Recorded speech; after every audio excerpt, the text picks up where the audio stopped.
Nous allons parler aujourd'hui sur Radio Quicongrogne d'une journée importante pour notre territoire. C'est la grève du chômage qui aura lieu mardi 9 novembre. Et pour cela, j'ai trois invités. Alors, tout d'abord, Gabriel. Bonjour. Bonjour. Gabriel, alors tu te présenteras tout à l'heure. Nous avons aussi François. Bonjour. Bonjour. François, tu es là à quel titre ? En tant qu'élu, Ouais. adjoint au maire d'Agonge et vice-président de la communauté de communes en charge de la politique d'accueil et délégué aussi sur le projet Territoire Zéro Chômeur. Très bien. Et Baptiste ? Bonjour. Baptiste, habitué de nos studios et qui nous parlera un petit peu d'atelier informatique qui lui tient bien à cœur, je crois. C'est ça. Ça marche bien ? Oui. Bon, on en reparle tout à l'heure. D'accord. Alors Gabriel, quel est votre rôle ? Donc, je suis chargée du projet Territoire Zéro Chômeur donc pour la communauté de communes du Bocage Bourbonnais. D'accord. Alors, nouvelle à ce poste, hein ? Oui, depuis mars 2021. D'accord. Alors, on va faire un petit retour sur cette expérimentation Territoire Zéro Chômeur de longue durée. Justement, la durée est un peu longue, ça dure depuis longtemps. Ça dure depuis 2018, octobre 2018. Je vais vous représenter un peu Oui, un petit point. Le général de l'expérimentation au niveau national et donner des indications par rapport aussi au territoire de la communauté de communes. Donc cette expérimentation est un projet de société et donc c'est un projet quand même assez complexe. Donc pour le résumer en quelques mots, je dirais qu'il s'agit de créer des emplois utiles et de qualité en contrat à durée indéterminée, donc en CDI, à temps choisi, sur des activités non concurrentielles à celles existant déjà sur le territoire, et donc pour les personnes privées durablement d'emploi, dont les critères sont être privé d'emploi depuis au moins 1 an et être domicilié depuis 6 mois sur le territoire qui s'inscrit dans le projet. Un autre éclairage important sur l'emploi à créer, il est produit en fonction des savoir-faire, des envies, des possibilités des personnes et de leur date de candidature au projet Territoire Zéro Chômeur. Donc, pour pouvoir mettre en œuvre cette expérimentation au niveau national, 2 lois ont été promulguées par l'État. La première en 2016, qui a permis le lancement de l'expérimentation pour 5 ans et pour 10 territoires. Et de cette première phase qui s'est achevée l'année dernière, qui était positive, elle a déclenché la 2e loi en décembre 2020. Et elle consiste à prolonger l'expérimentation durant encore 5 ans, mais cette fois-ci pour au moins 50 territoires supplémentaires. Quant à la 3e phase, ce sera la 3e loi qui permettra de faire de l'expérimentation, qu'elle se généralise au niveau du territoire français. Alors comment tout ça se met en œuvre ? Donc en 3 points, je dirais que le premier, le but, c'est de faire de l'emploi un droit et de résorber le chômage sur le territoire inscrit dans le projet, donc là sur la communauté de communes. Le deuxième point, l'objectif. Donc tout d'abord, c'est de rassembler et de fédérer les acteurs du territoire. Ce sont les partenaires sociaux et de l'emploi, donc les assistantes sociales, Pôle emploi, Cap emploi, Mission locale, CAF, etc. Les collectivités, les institutions, donc les élus du territoire, le département, la direction régionale de l'économie, de l'emploi, du travail et des solidarités, la région, les entreprises bien sûr du territoire, les habitants et bien évidemment les personnes privées durablement d'emploi. De là vient ensuite la construction de l'organe qui va piloter sur le territoire le projet. On parle là donc du comité local pour l'emploi. Nous, on l'appelle le CLE, comité local pour l'emploi. Au niveau de la communauté de communes, il s'organise à travers des commissions. Donc, je ne vais pas donner tout le détail, mais on a la commission accueil PPDE, donc personnes privées durablement d'emploi. Elle gère les entretiens, les candidatures des volontaires, accompagne et les prépare à l'embauche. On a la commission des activités qui veille et valide la complémentarité et la non-concurrence des activités. On a la commission emploi et développement local qui, elle, fait le lien avec le tissu local, identifie les besoins sur le territoire. Et puis le deuxième point, c'est de créer une entreprise à but d'emploi, ce qu'on appelle l'EBE.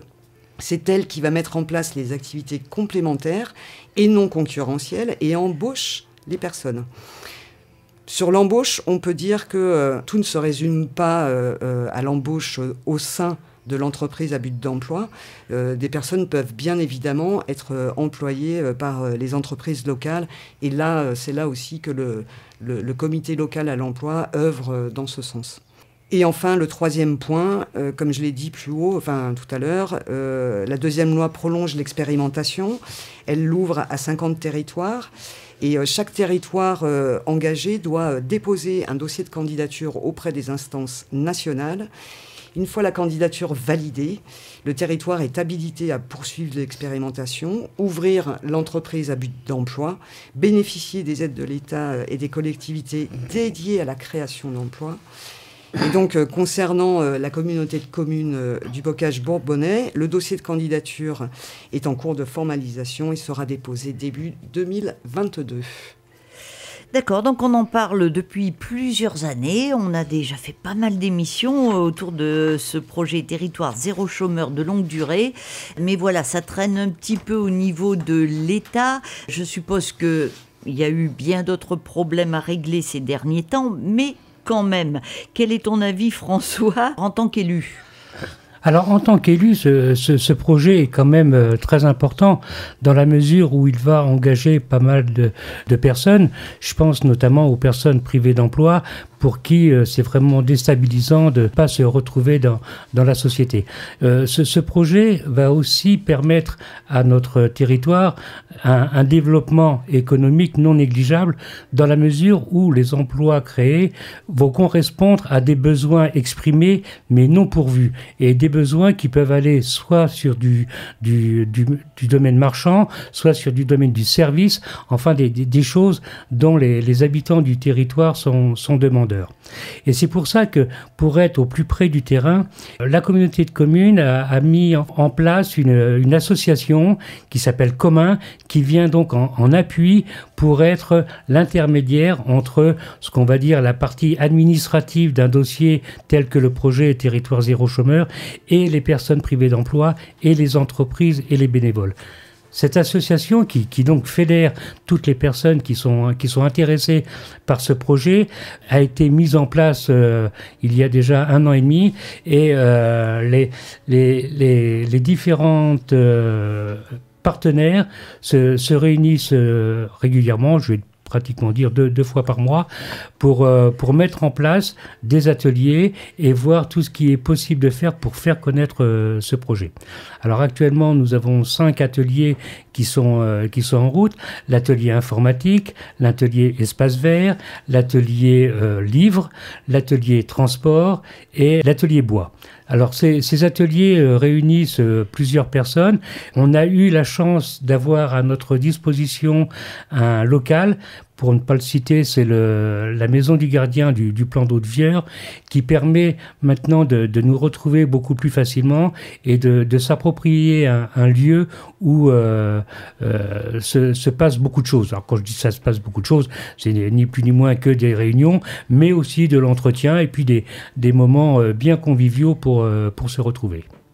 Alors, quand on dit que ces 5 ateliers sont en route, est-ce que ça veut dire qu'ils travaillent déjà, ils font des choses ? Alors, on fait des choses de préparation.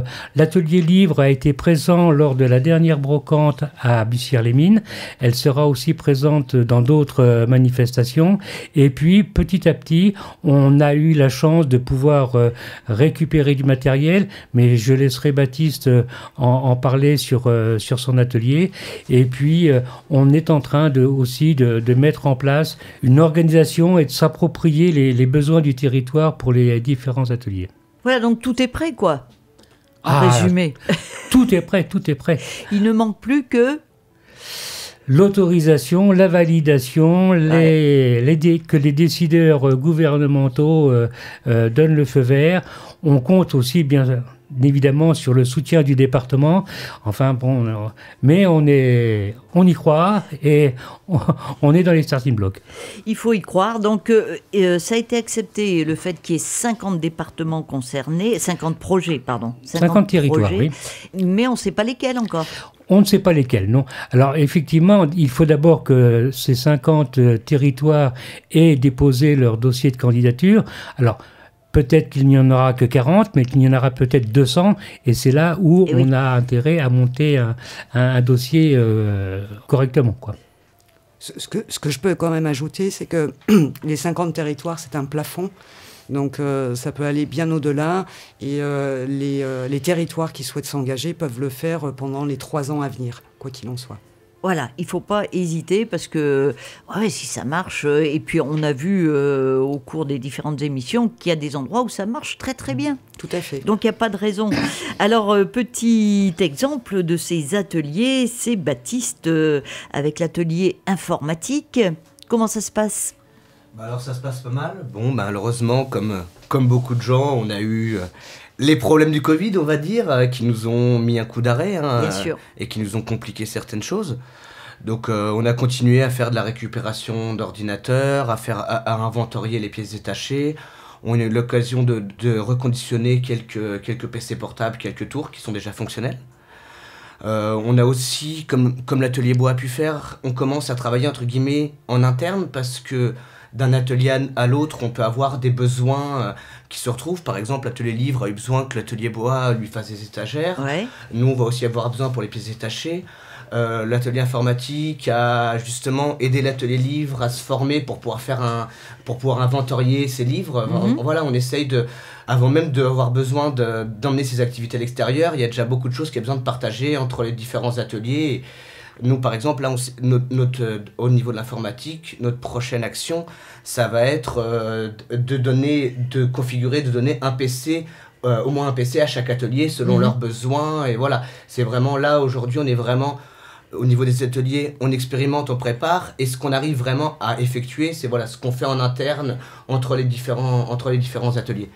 Donc, ça veut dire que Baptiste, ça nous permet de tester aussi. Avec plusieurs vieux ordinateurs, t'en fais un neuf. C'est exactement ça. Tout simplement. On compte en moyenne dans le reconditionnement qu'il faut entre 3 et 4 PC pour en faire un en fait. D'accord. Voilà. D'accord. C'est comme ça que ça marche, exactement. Donc déjà, équiper tout le monde en interne et puis Voilà. ensuite, vous pourrez aider d'autres personnes parce que tout le monde ne peut pas s'acheter un ordinateur neuf. C'est exactement de là qu'était parti. C'était parti déjà de la grosse fracture numérique qu'on peut avoir ici. Et puis voilà, le coût d'un ordinateur moyen dans un magasin, dans un supermarché, dans un classique est quand même assez important. Surtout que les personnes ne vont pas avoir une utilisation forcément qui va utiliser les capacités de l'ordinateur. Donc nous, voilà, l'idée c'était vraiment pouvoir de sortir des configurations moins hautes, moins élevées, mais aussi à des prix beaucoup plus abordables. Parce qu'on a toujours pensé avec plusieurs prix entre guillemets. Un prix prescription sociale, un prix minima social et un prix un prix classique de reconditionnement du marché pour que justement tout le monde puisse y avoir accès selon ses besoins, que vraiment l'argent ne soit pas un problème par rapport au fait de s'équiper. Voilà, ça c'est important. Et puis c'est vrai que le Covid a mis encore plus l'accent sur la dématérialisation.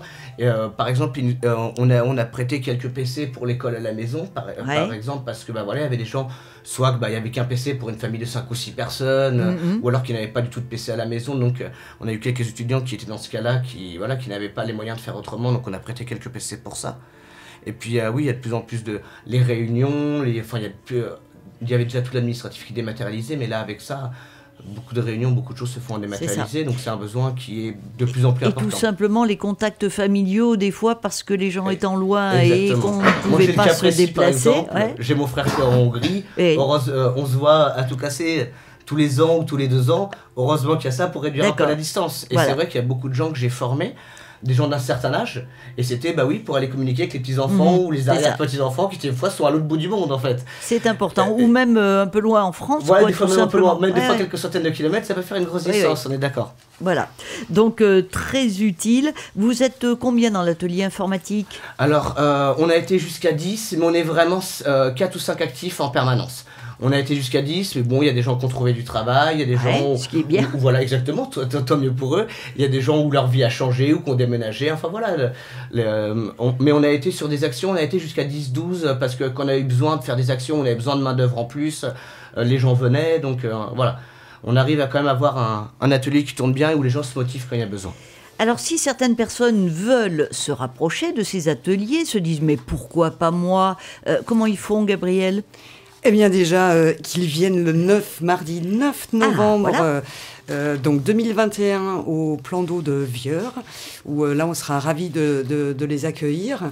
Alors ce que je peux dire, c'est que de 14h à 18h30, toute l'équipe donc de Territoire Zéro Chômeur accueillera donc tous les publics, donc les personnes privées d'emploi, les habitants, les partenaires, les élus, les institutionnels, etc. Donc la maison du gardien de Vieur et puis la salle de l'auberge où on va organiser un petit parcours et présenter tous les ateliers et toute la démarche, bien sûr. Ensuite, de 18h30 à 19h30, le verre de l'amitié, parce que quand même, c'est important. Oui, hein, oui. Voilà. Et ça nous a beaucoup manqué. C'est ça. et puis quand même aussi un temps extrêmement important, de 19h30 à 21h30, aura lieu l'Assemblée Générale donc, de l'Association Commun, dont parlait François tout à l'heure. Et puis, je vais juste ajouter quelque chose qui est important, c'est que... la Comcom a envisagé de mettre en place des navettes gratuites pour les personnes qui en auraient besoin. Pour ça, par contre, il faut vraiment penser à s'inscrire, à réserver, donc c'est vraiment obligatoire. Donc je vais donner le numéro et l'adresse mail où c'est possible. Vous pouvez appeler au 04 70 67 11 89, 04 70 67 11 89 ou par mail contact au singulier @ccbb.fr, contact au singulier @ccbb.fr, et ce avant le 4 novembre. Et là, on reprendra contact avec vous. Donc, laissez bien votre nom, un numéro de téléphone et votre commune d'habitation pour que nous, on puisse organiser tout ça. Pour que tout le monde puisse s'y rendre. Alors, cette date n'a pas été choisie au hasard ? Non, la date vient, donc c'est au niveau national. Donc, partout en France, il va y avoir des événements autour de la grève du chômage, et notamment des projets émergents. Donc, les projets émergents, c'est ceux qui ne sont pas encore habilités. Et puis, bien sûr, des territoires habilités. Donc, ça va faire du monde. Ça va faire du monde et c'est bien d'en parler, de se réunir.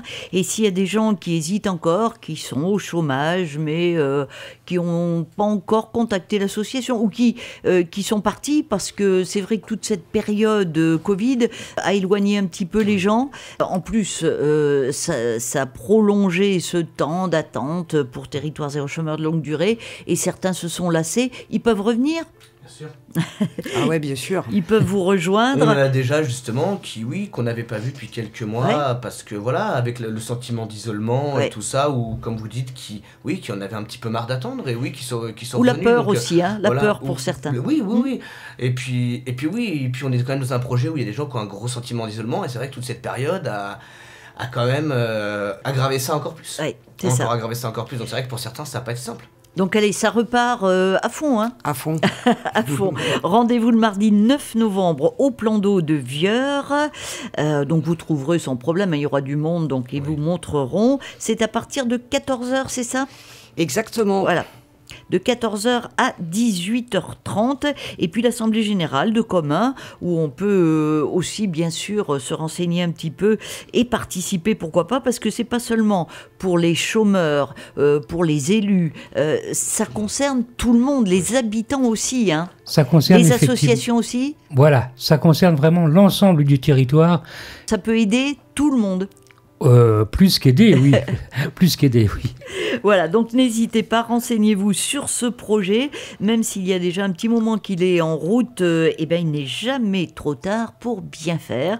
Et rendez-vous mardi 9 novembre au plan d'eau de Vieur. Exactement, on vous attend. Merci à vous d'être venu nous expliquer, et à très bientôt. À bientôt. Au revoir. Au revoir.